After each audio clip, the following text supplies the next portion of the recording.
yebazibwe. Mukama mulungi. Obudde bwonna. Kitalo nnyo ekya munnaffe, mutabani waffe, mwannyinaffe, muganda waffe, kuba afiidde ku myaka emito. Abantu bangi nnyo batobye n'endongo ngera bawulidde mwanje bw'agambye. Abayimbi abamu basambye bujjise bwo ne bayitawo. Naye ng'abantu tutobye n'endongo okubaawo. Basamba obujjise bwo ne babamanyi ensi ne bategeera. Naye nga mwana ffe twasukulako mu biseguusi twava wala n'endongo eno. Naye Mukama amuwummuze emirembe. Neebaza nnyo mutabani oba mwannyinaze Kenzo. Bwe twali tuleeta omugenzi Kato lwali lutalo okuleeta wano mayiti ye. Era bakubira abanene abawanvu n'abampi. Byali nno biganye. Naye nkonoddewo bw'afudde. Kenzo ndowooza oba yakubidde ani oba yasonzeewo olugalo ne bagamba bati ssebo taata tukweyanziza nnyo tukweyanzeege era totuvangamu. Kuba abantu abamu bamanyikiddwa nti bayimbi banene be balina oba okufaako ennyo. Kati ffe abayimbi abakyali abato bannange ne mubato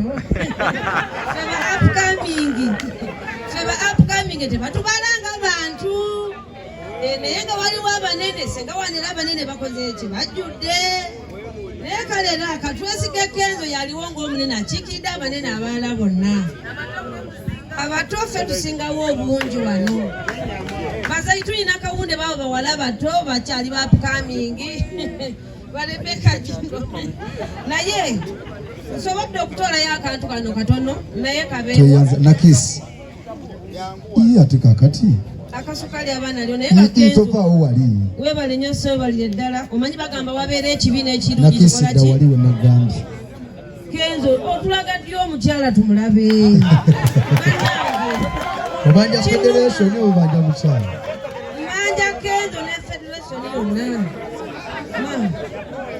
Tweyanziza nnyo. Obudde tulina butono naye twandiyogedde bingi naye nga Kenzo webale nnyo. Naye ofiisi yesangibwa watulaga n'okujja bannange tukula naye oli wabbula. Twebaze Ssenga Justin Nantume abasajja bano. Ssenga ayagala omuwa omulamu. Mbalamusizaako bayimbi bannange. Kitalo nnyo kitalo ddala ekyamuyimbi munnaffe Baby Deo. Ssenga. Nze nalaba Baby Deo. Nze mutabani we songola kwa kubyemu akalato.